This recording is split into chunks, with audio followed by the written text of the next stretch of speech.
के तपाईलाई थाहा छ नेपालमा एउटा यस्तो ठाउँ छ जसलाई बालेन शाहले स्विजरल्यान्डको बाउ भन्नुभएको छ, जहाँ 22वटा पाटनहरूले आकाश छुन्छन्, बादल धरतीमा झरेर तपाईलाई अङ्कमाल गर्छन् र यहाँका फुलहरूले दिव्य सुगन्ध छर्छन्, जहाँ पुग्दा आत्माले वास्तविक शान्ति अनुभूति गर्छ।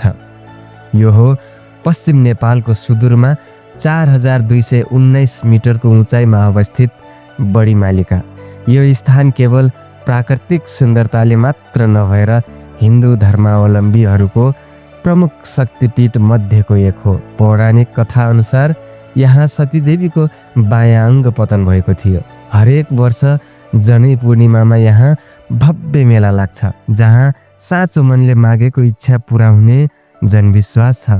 के बडीमालिका संसारकै सुन्दर ठाउँ मध्येकै एक होइन र? यहाँसम्म पुग्न सुविधायुक्त बाटो र खाने बस्ने ठाउँको उचित व्यवस्था गरे के हामीले यसलाई विश्वकै उत्कृष्ट गन्तव्य बनाउन सक्दैनौँ र? सुन्दरता त हाम्रै देशमा छ नि, बस यसलाई चिन्न र जोगाउन बाँकी छ। के तपाईँ यो स्वर्गको यात्रा गर्न चाहनुहुन्छ?